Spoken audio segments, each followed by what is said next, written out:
right, here we go. OverDrive off and running. TSN 1050 on the TSN app, your home smart speaker. Back up on TSN 4 this week. Bryan Hayes, Dave Feschuk of the Toronto Star.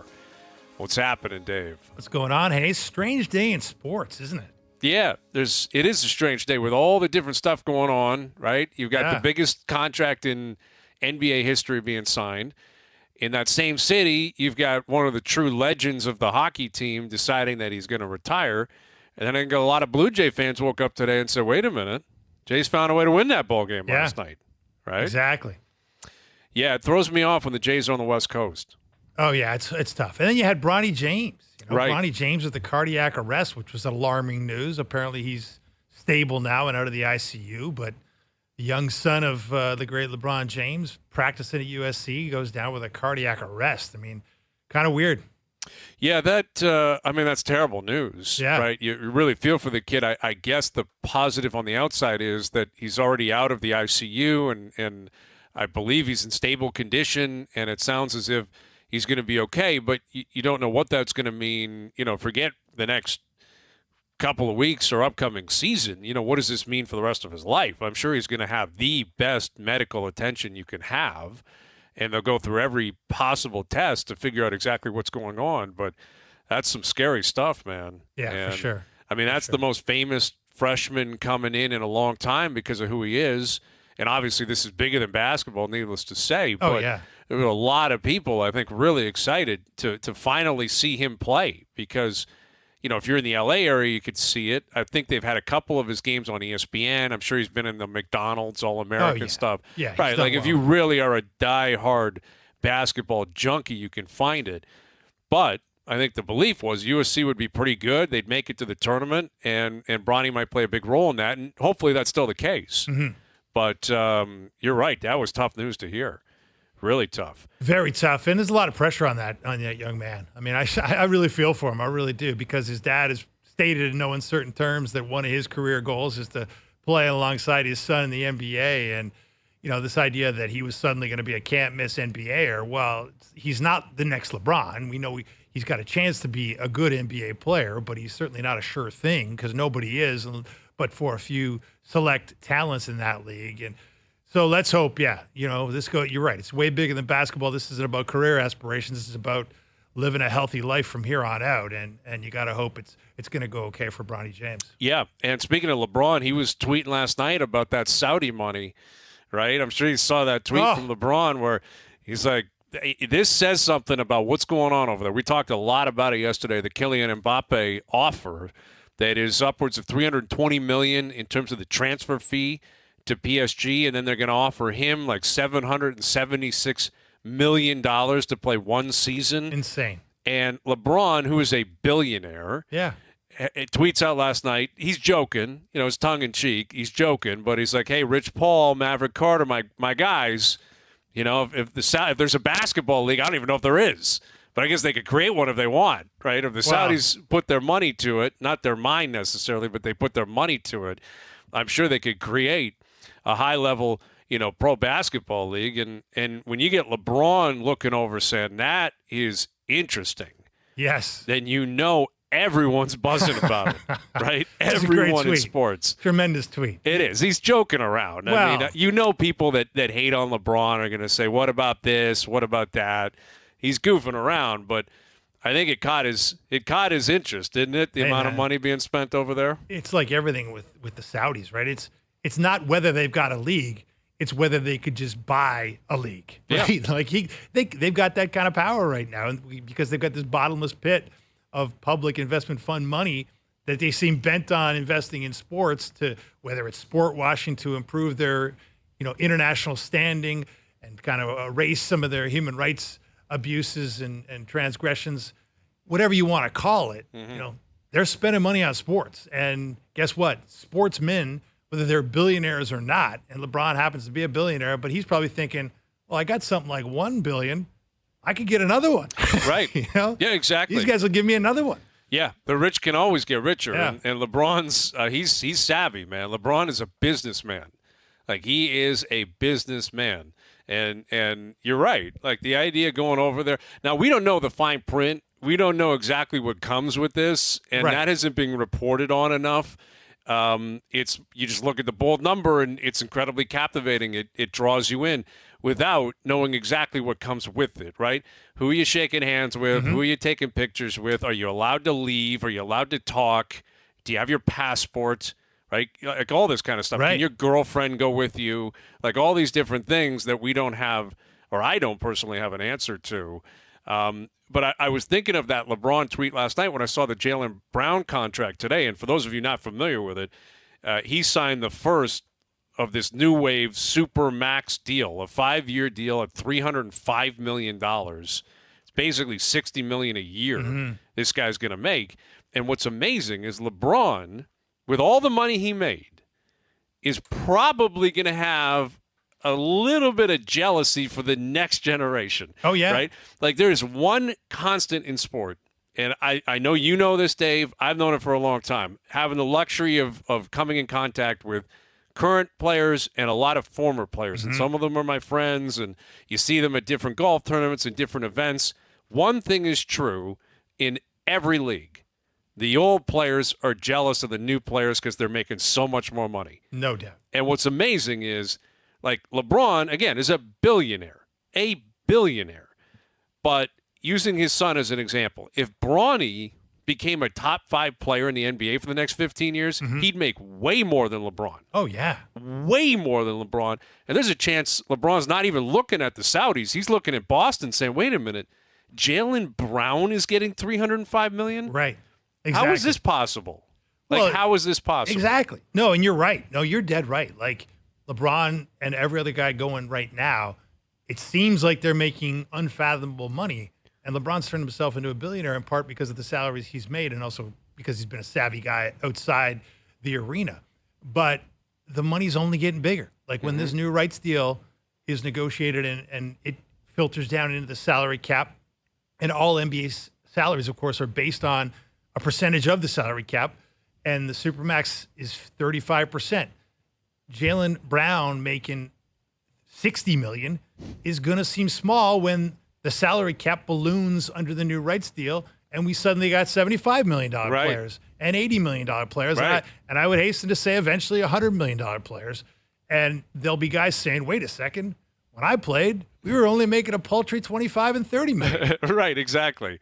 Like that's coming. You know, it's not coming. Far away. It's only a few years away. It is not far away. It is not far away where guys are going to say, wait a minute, man, when I was the king, I was only making 20. Yeah. Now you get a guy who's, the third man in a rotation will be making 60. It's insane. On a bad team. Like it's because this is coming for the Raptors. Right? It's come for every single team. Like Siakam, we all know the numbers. If he gets all NBA, he's looking at the same thing. Yeah, exactly. That's why Siakam wants to stay in Toronto. Yeah, because he wants that deal. And he'd like $300 million plus. Right. Right. So it's hilarious. I mean, it is funny. Like we were talking about the other day, like David Falk, the great super agent. He was just featured in the big Michael Jordan Nike shoe movie, right? The Phil Knight movie. Falk has been talking about guys who sort of resent the current generation. The super agent of old, who I believe his only client now is Otto Porter Jr. He used to represent Michael Jordan. Now he represents Otto Porter Jr. of the Toronto Raptors. Yeah. But David Falk's kind of saying, like, these guys don't even need agents. Like the Supermax is just a Supermax. Like, there's no negotiation. There's no talk. It's not like, is Jaylen Brown worthy of the Supermax? It's just teams are essentially forced to give their best couple of players the Supermax if they qualify for the Supermax, or else you can't keep them around, right? And guess what? Even when you give them the deal, you may not keep them around because the deals aren't worth the paper they're printed on because guys force their way out. Right. He may wake up in a week, probably not a week, but in a year and say, you know what? Actually, I'd rather be in LA. Right. I'm thinking maybe Miami's calling my name. And you're right. It's basically these guys are going to get their top percentage. There's no negotiation. No. If they qualify for it, they're basically going to get it. The negotiation is with the middle class and probably more the upper middle class, and I'd say that's where Fred VanVleet is. Right. Like Fred's like an upper middle class player. He's not elite, not a superstar. He shouldn't be a max player. He's not a max player, but Houston had more money, so they said, we're in. We'll give him the max. We'll give him that. We'll give him that deal. Yep. Exactly, to make it happen because we can't get our hands on a supermax player, or we don't have one that is currently pushing up against that. And we need a babysitter for Dylan Brooks. And we need a babysitter because right. Dylan Brooks is coming in. We got other young kids, and we need someone basically to talk to the media every day and work hard, right? And be a pro and show his championship ring and do what he's going to do. I mean, that's credit essentially what he's going to be doing. There'll be a lot of heavy lifting for Freddie in the media. Right. He's going to have to talk all the time, like he did really in Toronto the last couple of years. He did that here, too. Only this team's going to be worse, likely, in Houston. The Raptors were not great, but Houston may not win 30 games next year. There's a chance. Yeah. So there's a chance. But let's not feel bad for LeBron, because guess what? They're developing a new arena in Las Vegas. Like our old pal Tim Lewicki's a big part of that with his new Oakview Group developmental company. And there's a strong suspicion among NBA insiders that LeBron James is going to have his imprints all over that, not as a player, but as an eventual owner. Yeah, that almost seems like a foregone conclusion, which should make Adam Silver feel uncomfortable and possibly make the other 30 owners in the league uncomfortable. This idea that, like, LeBron just automatically gets in, and I don't think that is the case. But if there's a higher bidder, why would the rest of the league accept LeBron's bid? Oh, you're right. You're right. I don't think they will. It's cutthroat business. I don't think they will, and I don't think they should. Now, that is assuming that LeBron plays the same role that Ryan Reynolds played, where he attaches his wagon to one, or is hooked to one wagon, and he's like, I'm on that one, and if we get it, we get it. But maybe LeBron just says, whoever wins, maybe he pulls a Don King. Right. Yeah, exactly. I'll come into the ring with both, everyone, and whoever wins, that's who I'm leaving with. And that you talk about savvy, that actually might be a brilliant play by LeBron. But, yeah, it's interesting how the different leagues operate. In the NBA, as you said, there isn't much of a negotiation anymore. The high-end guys are just going to get their money, and it's a percentage, and they don't feel any obligation to give any back, so anyone else gets paid. But in the NBA, you could also go over the luxury tax. Now, they're making that very punitive now. Yes. Like, it is changing to the point where it's going to get closer and closer to a hard salary cap. But the option is there. It's also a sport that revolves around your best 2 or 3 players more so than any other sport. Of course. Right? Like, if you have 2 or 3 great players, you're going to be probably a great team. Can you be championship team? Well, let's see what the other 6 or 7 guys are going to be like, what the coach is going to be like, etc. But if you have 2 or 3 great players, everyone understands what comes with that. In baseball, there's no floor, or there's no ceiling. There's no salary cap. You can have a Steve Cohen paying. You can have the Yankees paying, the Dodgers paying. And in football, there's franchise tags, and the hockey's different. Yes. Hockey's different, and it's going to filter into this conversation. And I'm sure there's a lot of guys in the NHL, including one that plays in this town, who is a year out from signing. And I'm talking about Matthews, not Nylander, because Willie ain't getting anywhere close to 20%. I think even Willie would have that type of self-awareness. But I'm sure there's a part of Matthews that's saying, why don't I get 20%? Right. Like, why isn't McDavid getting 20? Why didn't McKinnon take his 20? But it's a hard salary cap, and there isn't any flexibility. And, the pressure's on the players basically to make sure that they don't demand that, because if they do, the rest of the team is going to get squeezed. How do you feel if you're an NHL player? And we're not feeling sorry for any of these guys. They're all making big money. The rest of us, regular plebes, are not feeling sorry for any of these guys. But if you are in the hierarchy of superstar athletes and you happen to be a guy that scored 60 goals and, is a Hart Trophy winner, and you're Austin Matthews, you're sitting there going, wait a second. So these guys get the Supermax and don't have to feel bad about it because it's just the going rate. They just pay it. It's $60 million a year. Jaylen Brown, whether it's Jaylen Brown or whoever it is, Star X gets his Supermax as long as he qualifies for the Supermax by making the requisite number of All-NBA teams. And I'm sitting here in Toronto. I'm the best player on this team in the richest market by far. And I got to be worried that if I take, I should probably take 12.7 because that's what McKinnon took 12.6 to go a little bit above McDavid's 12.5. But if I go to 14 million, people are going to hate me. Right? People are going to say, why did you take the extra $1.3 million? You should have just taken the 12.7 like everybody else. And that's not capitalism. That's like some weird socialism that the NHL's created to make players feel bad about making money, but it is what it is. Yeah, well, that's it. And the owners, their response would be, listen, we got to pay 50% anyway. Yeah. Whatever, which, again, is such a silly explanation because it doesn't bring into account the fact that you actually want to win and compete. I always – it is factual, and that's always been the case, like from Bettman's mouth, who doesn't have a dog in the fight in terms of who wins. He doesn't care one way or the other. He can sit back in his chair and say, you guys are getting 50%. You figure it out. Right. And basically, the players it's almost as if we're up to him, let the Players Association figure it out. We don't Divide it care. up amongst yourselves. Yeah, you guys get your 50%. Like you deal with it. And if we got to deal with escrow and all that kind of stuff, fine. It might get a little bit more complicated. But in terms of whatever the bold number is, you guys are getting 50% of that. Right. But again, what doesn't come into the spotlight on that is the fact that you actually want to win. Right. And teams want to win. And in order to win, you probably need in fact, we know it. It sucks, but we know it. Like the big guys just simply they can't take 20%. No. They can't. And every single percentage matters and counts. Yeah. And the guy that retired today is a great example of that. Patrice Bergeron. Like look at his last year. He signed for $2 million. Right.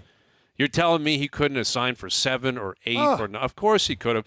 And he played as if he was a $10 or $11 million player. That's the thing. He had a great season.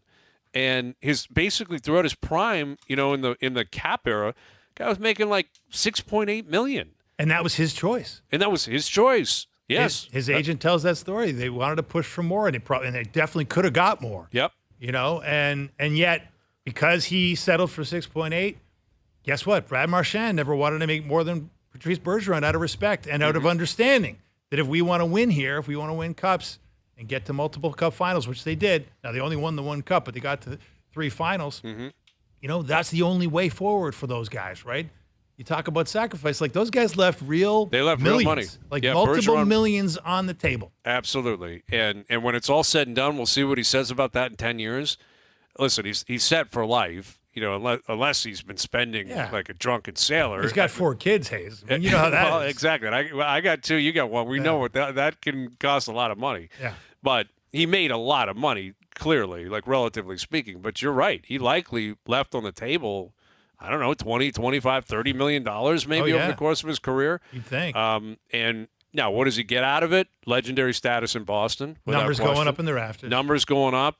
We have the statute debate all the time. It's tough. It's tough to get a read on. I don't know Boston. Like, I don't live there. I'm not from there. I know they love Bergeron. Is it compared to Bobby Orr? Is it compared to Ray Bourque? Probably not. But a Bruin from pillar to post, a captain, a winner, Cup winner, a Hall of Famer.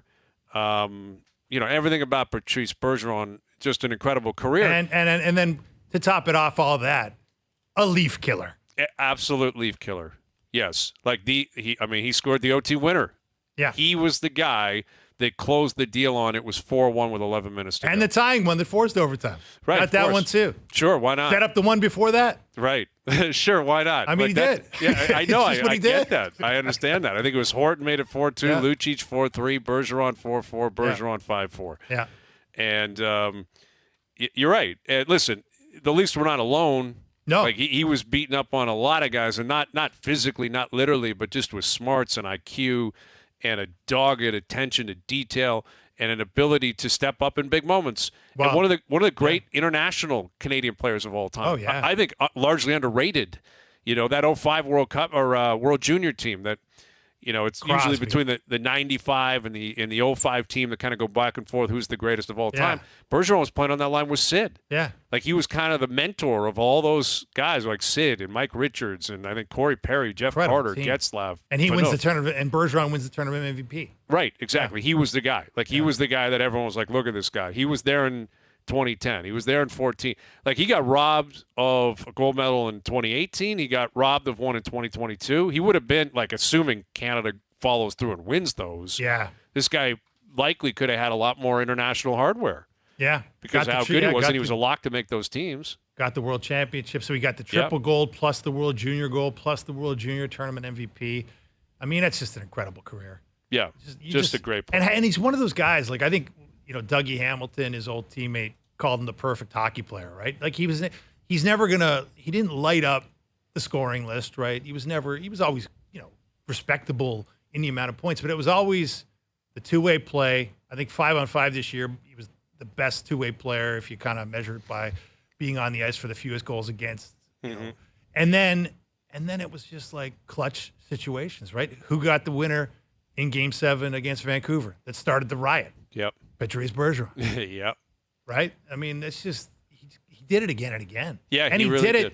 And the other thing that always sticks out to me, Hayes, like that they didn't win in 2013 when Chicago beat them in the final after the collapse on Causeway Street that dispatched the Maple Leafs early in the playoffs. The Bruins make it all the way to the final, and he played. I think he missed part of Game 5 with that injury he had, but then you find out afterwards that he had been playing with a punctured lung, right, torn rib cartilage, separated shoulder, and he still played.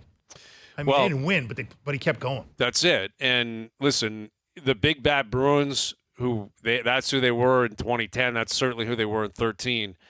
That's not who he was. Like when you thought of Chara, it was terrifying. Lucci, Sean Thornton. They had a number of guys who were monsters. Marchand was right in the middle of everything. But Bergeron brought his own form of toughness, by playing through those type of injuries, stepping up in the biggest moments. Guys that are comfortable when it gets crazy, like that's what these other star players around the league, I think, can really take from Bergeron. And I look at the Leafs, core four, who all have a similar disposition on the ice. Like Bergeron wasn't fighting. No. He wasn't throwing hits. There were no cheap shots. He was never getting suspended, but he never wilted.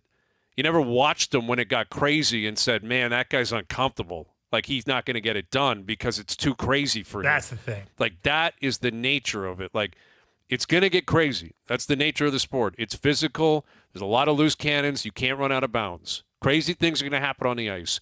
You need to channel and get through that, right? And there's a lot of stars around the league that aren't comfortable with doing that. No. It gets a little crazy for them, and they're like, I'm not doing this, man. Like, I love playing on a Tuesday night in November when there's nothing going on. I'll have 4 points and dance. Bergeron, when there's gloves everywhere and helmets everywhere and hits and craziness and it's tied 2-2 with 5 minutes to go, that guy's dialed in. That's and it, ready right? to play. Like, that's the thing, like, the emotional flatlining that we sometimes see in Toronto, like, in some ways that's good. Like, you want to be cool out there, but you got to bring it too. Like, yes. It's like sometimes you can be emotionally flatlined but disengaged. This guy found a way to stay calm but be right in the fight. Absolutely. Yeah, a phenomenal career. And, again, a great Canadian hockey player, obviously playing in Boston throughout his career. But World Juniors, gold medals, World Championships, World Cup, everything. He did it all throughout his career. First ballot Hall of Famer, no question. But opens a massive hole for the Bruins, too. And we'll get to that a little bit later this afternoon. Jay's back in action tonight. We're going to head out to L.A., catch up with Jerry Hairston Jr., former MLBer Sportsnet L.A. Dodgers analyst, get his take on a game last night. What was going on with Michael Grove and the pants and the changing of the pants? A little bit shady. Right after he gets the new pair, he gets torched. Funny how that worked out last night. And Dalton Varsho, who is in a dark place with his biggest hit as a Blue Jay last night in the 11th inning. A massive run-producing. That's what they needed. Runners in scoring position, big hits. You're into the 11th inning. That's a big game. You're in the lead after the top of the 8th. You blow it in the bottom of the 8th, and they found a way to get that win. That was a big win by the Jays last night. So we'll get into that, and we'll tell you what Jeff Passan's reporting on how ownership feels about where the Jays are at and if they're possibly being linked to a big dude out in L.A. We'll tell you more about that. Dave Feschuk's in here from the Star. I'm Bryan Hayes. OverDrive continues, TSN 1050 and on TSN 4. All right, confirm it tonight in about an hour. Steve Phillips still to come. Jays Dodgers tonight. Trade deadline a week away. I'm seeing deals are coming in here, actually. Jeff Passan reporting, among others. The Red Sox, and the Dodgers are finalizing a trade that would send super utility man Kike Hernandez to the Dodgers. So there you go. Okay. You got a deal. Now, I can't imagine Hernandez will be in the lineup tonight, but he could be there by tomorrow. And I don't know what's going the other way, but the Dodgers are moving and shaking. The Dodgers obviously feel good about their playoff chances, as they should. I think the Jays should as well. We'll see what the Jays do between now and next week. And to look back on the game last night, tee up Game 2 of the series tonight. We head to L.A. Here's former MLBer Sportsnet LA Dodgers analyst Jerry Hairston Jr. How you doing, Jerry? I'm doing great, guys, and thanks for the good news. Yes. What do you make of that? Breaking Kike Hernandez, my boy, coming over back home to L.A. Love his game. Love his hitting prowess, especially in big games. He has 3 home runs in an NLCS game for us, the Dodgers. So that's great news. Kike is loved here in L.A., and I'm sure it's a great trade for both teams. There you go. Yeah, I guess I wonder what it says about the Red Sox, who maybe they're putting up the white flag saying we're out. We're not going to get this done this year in the AL East. But in terms of the Dodgers side of things, even coming off a loss last night, they're sitting pretty comfortably in the AL West with Arizona quickly coming back to earth, which I think most people were expecting. The Giants are really in a tough spot right now as well. You're used to this, Jerry, the Dodgers being the favorite out in the West. I would assume you feel good about their chances again this year. That trade being considered, what else could you see them doing? And how likely is it that the Dodgers make another World Series run? Well, I think the trade for Kike Hernandez is really putting everybody in that clubhouse on notice, hey, we're going to go out there and make some moves to help and better our ball club. Kike helps us in a variety of ways. A bat off the bench if he's not starting. He's got tremendous pop. He can play shortstop, second base, all 3 outfield positions, and he hits in the clutch. I really believe the Dodgers aren't done. I think they're going to go after some pitching as well. We've really asked a lot of our young pitchers. I thought a couple of these guys were maybe a year or so away because of injuries. They have been thrust to the big league level. There has been some growing pains, but that's to be expected. I feel the Dodgers will make another move or two on the pitching side. So, Jerry, big win for the Blue Jays last night out in L.A., winning in the 11th against the Dodgers 6-3. Interesting development earlier in the game, though, with this Michael Grove situation where he is apparently seen on the mound with a dark spot on his pants. Blue Jays complain about it. He changes his pants and not too far after gets torched. Obviously, there's always this suspicion about sticky stuff when it comes to pitchers. What did you make of that particular situation? Well, I thought it was really a much ado about nothing. Again, I don't think it's an issue for him as far as it could have been a substance that he may have sat down and may have rubbed up against something. Guys, in that dugout, there's a lot of different things with bats, with pine tar, with all sorts of things. I've never even heard of him using any type of substance. So he had no issue with it. He went and changed his pants, no problem. But again, me as a former hitter, if I could look to take advantage of certain situations, if I see something, I'm going to make note of it. I'm going to make sure I let the umpires know that, hey, that shouldn't be on. He had no issue with it. He changed his pants, and they moved on. So, again, it has been an issue with a variety of ball clubs, a variety of pitchers with that sticky substance, not just this year, but the last couple of years. So it has been an issue in this game. But make no mistake, Michael didn't complain. He just changed his pants. He understood, and they moved forward. Well, we were discussing, the Ohtani stuff over the last week and a half, and Jeff Passan of ESPN actually reported today that what he's hearing when he talks to executives around the league are the teams that come up that are linked to Ohtani are the Rays, the Orioles, and the Blue Jays. So 3 teams in the AL East, 3 teams currently sitting in a playoff spot in the AL East. No one knows if he's going to get flipped, but if he does get flipped, if they trade Ohtani, do you expect him to land in the American League East? I expect to be traded, especially now that Mike Trout is injured. He's going to be out for some time, and they're kind of falling a little bit in the wild card race. If I were the Angels, I would see if I get the absolute most for him. It doesn't matter if it's the Dodgers, the Yankees, the Orioles, the Blue Jays. I'm getting the most I possibly can get for him right now, and then try to re-sign him. That's what I would do if I'm the Angels. Now, obviously, if you trade him, you never know what can happen. He may fall in love with the ball club if traded. So I expect him to be traded. I had heard, the last month or so that the Blue Jays are in play for either trading him or possibly signing him as a free agent. So, we knew going in facing the Blue Jays last night that they could flat out swing the bat. They know that even with Bo Bichette not starting, you knew that they could swing the bat. So I expect the Blue Jays, who are in the thick of things, to make a run at it. And I expect the Orioles. I thought the Orioles were a year away, but they have been young, exciting, playing great baseball. I expect them to be aggressive. Now, whether they go up, make a run at Ohtani, I don't know. But I expect them to be aggressive to get a starter or two to help and bolster that starting rotation because they could score runs. They're dynamic. So I expect the Orioles and the Blue Jays to be very aggressive as far as the trade department goes. Jerry, obviously there's a club in L.A., not named the Angels, that has very deep pockets and is known for stealing away marquee players from other baseball markets.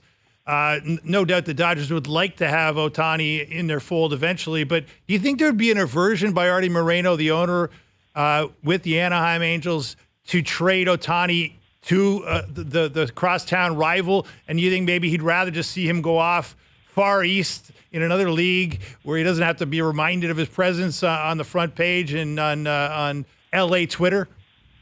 I have the utmost respect for Artie Moreno, what he's done in his life, how he acquired his wealth. A very intelligent man. And he has already been on record saying he will not trade Ohtani to the Dodgers. He made that public. I think, in my humble opinion, if I was him, I would trade him to the Dodgers and get as many prospects as I possibly could.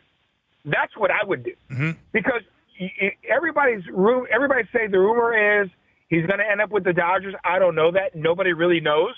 Of course, me working with the Dodgers, I would absolutely love that. That would be great for the Dodgers, be great for the fan base, be great for baseball. But if I was him, you could kind of sell to your fan base, hey, if he's going to go to the Dodgers anyway, I just plucked 5, 6, 7 incredible prospects. Because make no mistake about it, the Dodgers have the best farm system in all of baseball. If he's going to end up with the Dodgers anyway, why not pluck 5, 6, 7 prospects from them? That's what I would do. But again, it's not my team, and he could do whatever he wants. But that's, in my humble opinion, that's what I would do. I would try to get as much talent away from the Dodgers as I could if Ohtani's going to be leaving anyway. With Jerry Hairston Jr., former MLBer Sportsnet LA Dodgers analyst. And, obviously last night was a big comeback win for the Jays. Jose Barrios has really had a turnaround season, and I think he kind of grinded through that game last night. And then Dalton Varsho, who has really struggled since coming over, gets that big hit in the 11th and effectively closes the game. And you played a long time in baseball, Jerry, and you played for multiple teams. And I'm curious if you ever went through something like Varsho's been going through, where it was a big trade. They gave up Gaby Moreno to get him, who was their number one prospect, and he comes in, a lot of hype, a lot of expectations, and he's really, really struggled at the plate. Getting out of it, like how difficult can that be when it feels like the world is just on top of you and you've really struggled and everyone's wondering, like, who is this guy and why did the team acquire him? Well, unfortunately, I've gone through that a couple times in my career. If you play long enough, you're going to go through stretches like that. Cal Ripken Jr., a former teammate of mine, he told me that he went through like a 4 for 50-something slump as well, and hit 191 at the All-Star break. He was a starting shortstop for the All-Star team, hitting 191. So we've all been through it. Dalton is a baseball player, man, and he really showed me last night. He had a couple at-bats that were really tough, struck out a couple times, but then he came back in a big situation and hit an absolute rope to break the game open in the extra innings. I think he's going to be fine. It's a new environment, new team. He's just a talented hitter. He hits the ball hard. You're going to go through slumps, but I expect him to have a really good second half. And looking at the Blue Jays team as a whole, I'm good friends with Don Mattingly. He's the bench coach there. I have the utmost respect for him. I talked to him yesterday. The way you guys are set up, you guys can score in different ways. You guys have great defense as well. Chapman at third base is an absolute stud, defensively and offensively. I love Whit Merrifield. He is an absolute beast. He doesn't hit the long ball all the time, but you don't really need that with Bo Bichette, Chapman, and obviously Vladdy Jr. You got different dynamics. Whit can steal a base. Contact is king with him. You guys have a different type of team as far as you can beat guys in different teams in different ways. So well-balanced team, exciting team, and I'm just hoping you guys don't catch fire. We gave you guys that game last night, I should say you guys took it from us last night, and right. hopefully we get back into the series tonight. But all in all, I think the Blue Jays are a very talented team, and we have the utmost respect for them, especially where they swing the bat. And Berrios has done an incredible job. Outside of those 2 starts he had to start the season, he has been lights out on the mound. You guys have a talented team. Well, we appreciate that, Jerry. Thank you for that. And we look forward to seeing the game tonight. Have fun with it. We'll do it again down the road. Thank you for this. Absolutely, guys, and go Dodgers. Okay, there he is, Thanks, Jerry Hairston Jr. I don't know, does he think we're talking to BlueJays.com radio here or something? But we appreciate that, and obviously he loves his Dodgers and he loves covering them. And listen, Varsho, it's been a real struggle for him. It's been a real struggle. Like we all know the defense, like defensively, he's bringing a lot of heat. Yes, but he has really struggled at the plate. George Springer's really struggling right now. Like George is really struggling. But, I think the glass half full for the Jays is that a number of guys are picking it up. Like Brandon Belt's been great for them. Yes. After a slow start, he's been outstanding. Merrifield had 4 hits again last night. Kiermaier had a couple of hits. Like these veteran guys kind of under the radar, moving on from the teams where they were staples, right? Merrifield in Kansas City, Belt in San Francisco, Kiermaier in Tampa. They have really been glue guys for this team. And now you got Bichette struggling. You got Springer struggling. Varsho's been struggling. But I think if you're Atkins and company, and I know they've been saying this publicly, like this isn't me just surmising what I think could happen. Like they've openly been saying they just can't all connect at the same time. That's it. Yeah. Difficult to do in pro sports. It is difficult to do that. But I'm sure they look at the roster and say if George can get going, if Kirk can get going, and he's been a little bit better lately, if Bo turns it back to where he was the first 2 months of the season, all of a sudden, they can have a lineup 1 through 9 that can be very, very potent. Well, and that's the intriguing thing about this team, right? If you want to really spin the positive angle, it's that, look, as long as you get in with this extra wild card team added, you got all kinds of opportunities to get into the playoffs. It doesn't have to come together for 162. It's just got to come together for a couple of weeks. Right. And suddenly you're rolling through the playoffs, right? And on your way to the World Series if things go well. So, they're, as you say, they talked about getting more professional, serious ball players into that clubhouse. The guys like, the Belts and the Kiermaiers that you're talking about, veteran guys who've been there. They may not be superstars, but they're dependable presences, right? As you say, glue guys to really hold you together. And in a moment where, you sit down Bo Bichette because, he's struggling post All-Star break, you suddenly get a win in L.A. on a note like that. That's a huge bonus. Yeah, it sure is. And Bo will naturally be back in the lineup tonight. I wouldn't be shocked if Springer is out tonight. Yeah. It seems to – I think there was a report last night that they've got a day off coming out of this series, and then they play 17 straight days in a row. Yeah. That they might want to get a couple of these guys some rest and then understand that it's really go time from there. Then you're going to get post-deadline. You're into August, and everyone's got to be rip-roaring. Like, everyone's got to be playing. But it's also a breather. Like, if Bo's red hot going into last night, he's playing last night. For sure. And he's not. He's really, really struggling at the plate the last month and a half. And Springer, again, is even more extreme. Like Springer was 0 for 6 last night.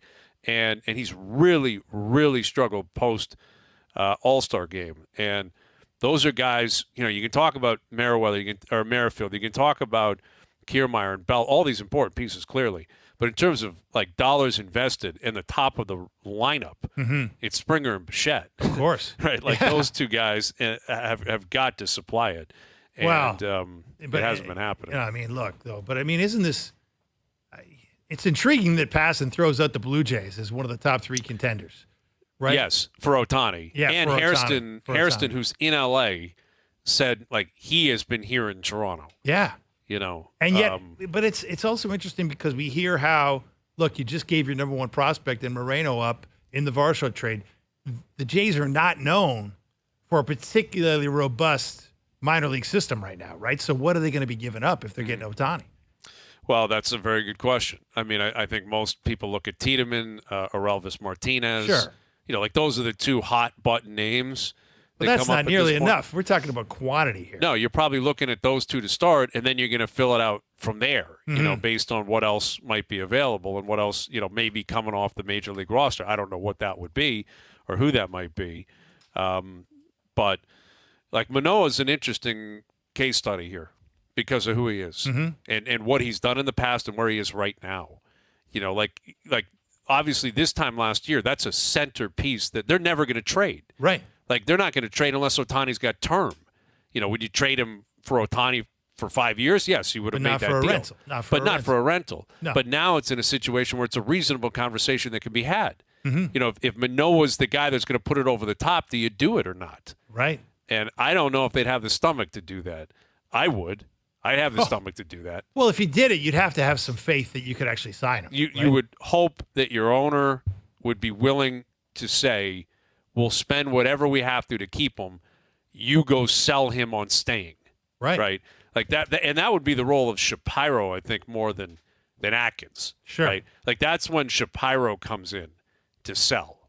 Oh, yeah. And that's what the Dome is all about, and the lifestyle and living up here, and well, we heard Gibby was on the show. I can't remember if you were on or not, Hayes. You may have been on vacation, but Gibby was on the show telling the story of how when Ohtani was coming down to his short list of teams in the auction that turned into him going to the Angels, the Jays were in there, right, for a certain amount of time, and Gibby was being prepared to have to go and meet Ohtani and put on the charm and try and lure him to Toronto until the short list came out and Toronto was no longer in the running. But so he's been in Toronto's been in his conversation before, is what we're saying here. So it's not as outlandish as you might think that he would not, consider Toronto. Yes. Because he's considered it before. Sure. And now that he's got a taste of the West Coast, maybe it's a different story. Like if he's committed to the West Coast, then there's nothing you can do about that. Right. It is what it is. But if the field is open, then you gotta jump into the pool. Oh, yeah. You have to at that point. You have to. So, hey, Steve man, Phillips, if you spent $300 million renovating the park, what's $600 million for a player? Well, exactly. Yeah, exactly. Or whatever it's going to cost. It's going to cost you a lot of money. Yeah. Now, you're going to get a ton of money in return. Right. You're going to jack ticket prices. You're going to be sold out for years, and you're going to sell more jerseys than probably any other jersey in team history. Yeah. And actually, that's a good question.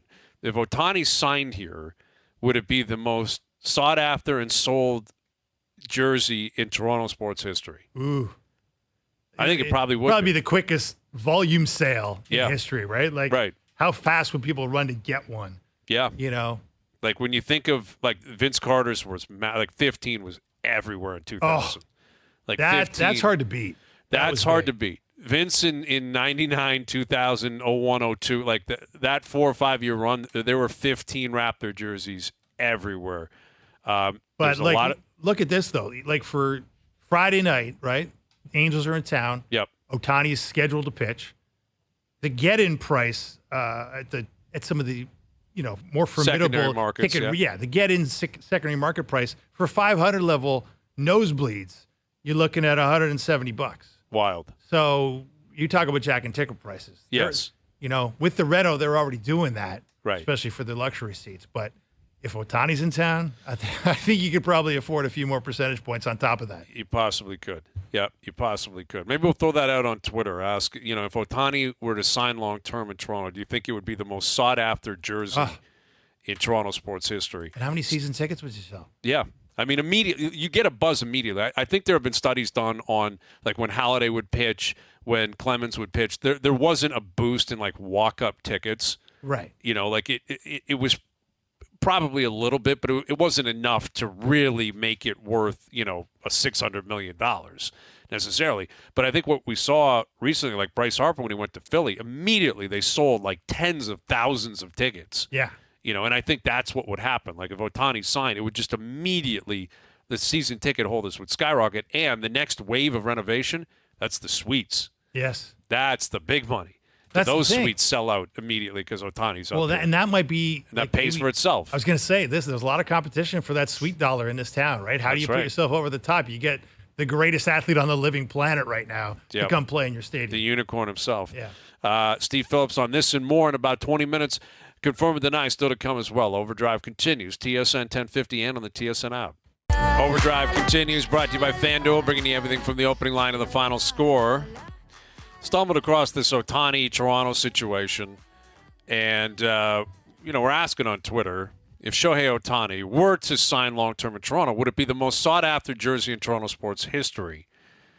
Which, I mean, it's the ultimate hypothetical. Yep.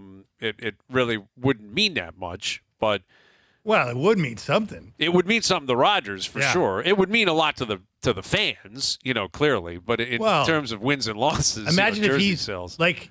Imagine if he's like, they get him in the trade, they empty out the farm system and give him whatever they give. They give him Alek Manoah for that matter, right? To get him in the rental trade, and he turns into the Kawhi.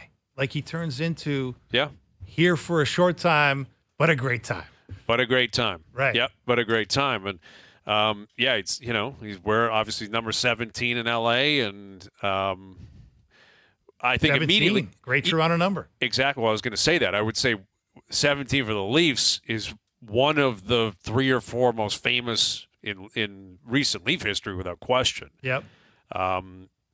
17 with the Leafs, 93 with the Leafs, 13 with the Leafs, 34 with the Leafs, 16 with the Leafs. That's right. Yeah. 28 with the Leafs, 91 with the Leafs. I mean, there's been a number, and with the Jays, there have clearly been a number as well. There were a lot of Bautista 19s kicking around. Oh, yeah. A lot of Halliday 34s kicking around. But I don't know. We'll see. Naturally, people are going to send in stupid stuff. Like Korolnik's already sent a picture of Frankie Corrado's Leaf jersey. That's right. Like, we don't need that kind of stuff.